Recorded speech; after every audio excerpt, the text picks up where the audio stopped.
আমাদের সংসদে এখন নতুন শিক্ষক হয়েছে, স্বরাষ্ট্রমন্ত্রী, শিলং থেকে ট্রেনিং প্রাপ্ত ভারতীয় এজেন্ট বাংলাদেশের সংসদে দাঁড়িয়ে এই মুহূর্তে আমাদেরকে শিক্ষা দেন। উনি হয়েছেন শিক্ষক, পুরো দেশবাসী তার ছাত্র। চমৎকার এক অবস্থা। একটি সংসদের সৌন্দর্য মাননীয় প্রধানমন্ত্রী এবং মাননীয় বিরোধী দলের নেতার মধ্যে কথোপকথন। আপনারা সংসদ ফলো করলে দেখবেন বিরোধী দলীয় নেতার বক্তব্যের পর প্রধানমন্ত্রী আর বক্তব্য দিতে উঠেন না। উনি স্ক্রিপ্ট ছাড়া কথা বলতে পারেন না। ওনার সামনে দিস্তা দিস্তা কাগজ লাগবে, উনি দেখে দেখে পড়বেন, তার মধ্যে আবার দু একটা শব্দ ভুল উচ্চারণ করবেন, চট্টগ্রামের জায়গায় বগুড়া বলবেন, এভাবে উনি অভ্যস্ত। স্কাইপি লিডারের যেটা হয় আর স্কাইপির মাধ্যমে রাজনীতি করে অভ্যস্ত। তো মাননীয় বিরোধী দলের নেতার বক্তব্যের পর মাননীয় প্রধানমন্ত্রী আর মাইক নিয়ে বক্তব্য দিতে পারেন না। ওনার হয়ে বক্তব্য দিতে উঠেন প্রক্সি প্রধানমন্ত্রী। আমাদের সংসদে অলিখিত একটা নতুন পদ সৃষ্টি হয়েছে, তার নাম হচ্ছে প্রক্সি প্রধানমন্ত্রী। তারেক রহমান কথা বলতে পারেন না, ওনার হয়ে স্বরাষ্ট্রমন্ত্রী বক্তব্য রাখেন। এরকম একটি বাংলাদেশ এবং এরকম একটি সংসদ আমরা দেখিও নাই, চাইও নাই, আশাও করি নাই।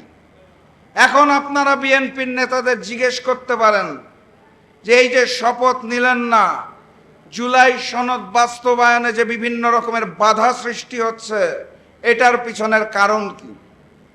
ওনারা এক বাক্যে আপনাদের একটা শব্দ বলে একটা বই দেখিয়ে দিবে, জানেন তো নাকি? সংবিধান। কিছু বললেই আইন আর সংবিধান। সংবিধান শুনতে শুনতে আমি গভীরভাবে চিন্তায় পড়লাম যে এই সংবিধানের ঘটনাটা কি। মানে যারা বক্তব্য দেওয়ার সময় এত ভুল করে, কাগজ ছাড়া না দেখে কথা বলতে পারে না, তারা হঠাৎ করে এত সংবিধান কেন ভালোবেসে ফেললো? তারপর আমি গভীরভাবে চিন্তা করে খেয়াল করে দেখলাম সংবিধান শব্দটা উচ্চারণ করতে গেলে শেষে আসে ধান, সংবির পর ধান। ওনারাও যে নির্বাচনী প্রচারণায় যে স্লোগান দিত, লাগারে লাগা ধান লাগা, নিম্নমানের স্লোগান, ওই স্লোগান দিতে দিতে তাদের এখন মনে হয়েছে সংবিধান মানে বোধহয় তাদের প্রতীক ধান, এই কারণে তারা সংবিধানকে এত ভালোবাসে। কিন্তু বাস্তবতা হচ্ছে এই সংবিধান ধানের শীষের সংবিধান নয়। এই সংবিধান ৭২-এর মুজিববাদী সংবিধান। এই সংবিধান ভারতের নির্দেশনায় রচিত। শেখ মুজিবের আমলে বাংলাদেশের মানুষকে দমন করার জন্য, ভারতীয় আধিপত্যবাদের সামনে মাথা নত করার জন্য সংবিধান। এটা ধানের শীষের সংবিধান না, এটা ৭২-এর মুজিববাদী সংবিধান। যেই সংবিধানকে পরবর্তীতে সংশোধন করতে করতে করতে মুজিববাদের জায়গায় হাসিনাবাদের সংবিধান বানানো হয়েছিল।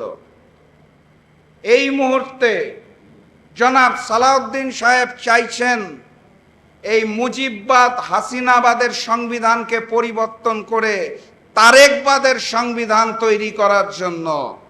আমি তাদেরকে স্পষ্ট ভাষায় জানিয়ে দিতে চাই, ২৪-এর গণ অভ্যুত্থান পরবর্তী বাংলাদেশে আইনের দোহাই দিয়ে, সংবিধানের দোহাই দিয়ে, শিলং লন্ডনের দোহাই দিয়ে, আধিপত্যবাদের সামনে মাথা নত করে বাংলাদেশের মানুষকে যদি জুলাইকে অস্বীকার করতে বলেন, তাহলে আমরা প্রস্তুত নই। আমরা প্রস্তুতি গ্রহণ করেছি জুলাইয়ের শপথে দীপ্ত হয়ে জুলাই সনদ বাস্তবায়ন হওয়ার আগ পর্যন্ত আমাদের সংগ্রাম চলছে, আমাদের সংগ্রাম চলবে ইনশাআল্লাহ। সংগ্রামী সাথী এবং বন্ধুগণ, আমি আপনাদেরকে উদাত্ত আহ্বান জানাতে চাই, আমাদের আগামীতে একটি নতুন করে অভ্যুত্থানের জন্ম দিতে হবে। ১ জুলাই গিয়েছে, নতুন জুলাই আসবে। আমার দেশের স্বাধীন জনগণ রক্ত দিতে শিখে গিয়েছে। আমাদের হারানোর কোনো কিছু নাই।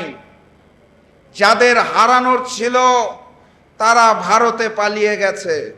নতুন করে যারা হারাতে চায় তাদেরকে এখন চিন্তা করতে হবে কোন সংবিধান এবং কোন আইনের দোহাই দিয়ে বাংলার জনগণকে তারা থামিয়ে রাখবে। ইতিমধ্যেই ক্ষমতায় আসার পরে স্বৈরাচার হওয়ার জন্য, ফ্যাসিজম সৃষ্টি করার জন্য যা যা গুণাবলী প্রয়োজন সব কিছু আমরা এই বিএনপি সরকারের মাধ্যমে দেখে ফেলেছি, দেখা শেষ।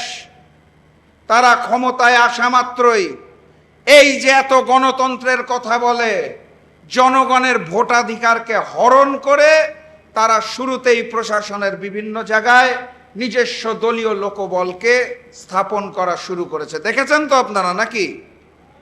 এই যে এত মবের বিরুদ্ধে কথা বলে, মব সন্ত্রাসের মাধ্যমে বিভিন্ন বিশ্ববিদ্যালয়ের ভিসিকে বের করে দেওয়া হয়েছে, এটাও বাংলার জনগণ দেখে ফেলেছে।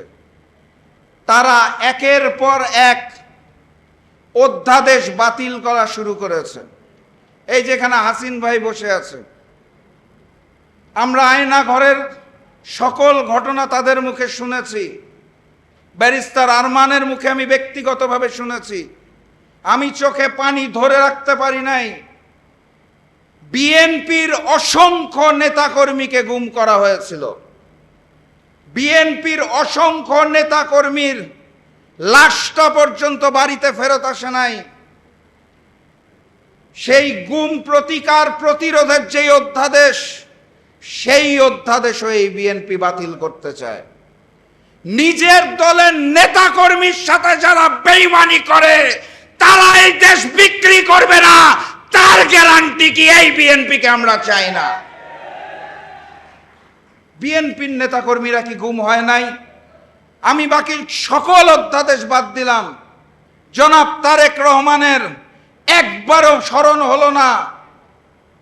এতটাই বিক্রি হয়ে গেছে উনি, এতটাই কঠিন ভাষায় ভারতের কাছে মুচলেখা দিয়ে দেশের মাটিতে পা রেখেছেন যে তার পক্ষে কথা বলা, তার পক্ষে জীবন দেওয়া অসংখ্য নেতাকর্মী যারা গুম হয়েছিলেন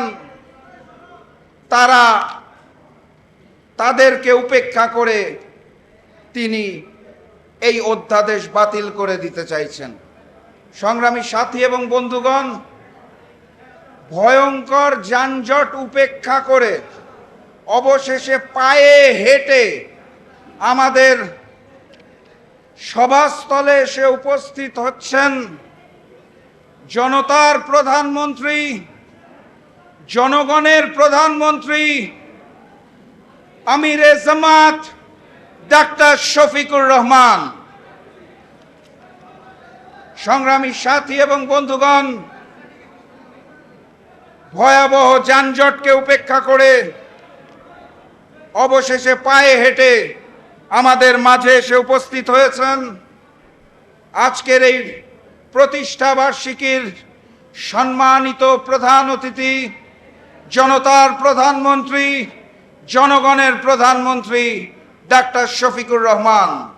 আজকের এই প্রতিষ্ঠা বার্ষিকীর আয়োজন থেকে আমি তাকে স্বাগত জানাই। সংগ্রামী সাথী এবং বন্ধুগণ, যে কথা বলছিলাম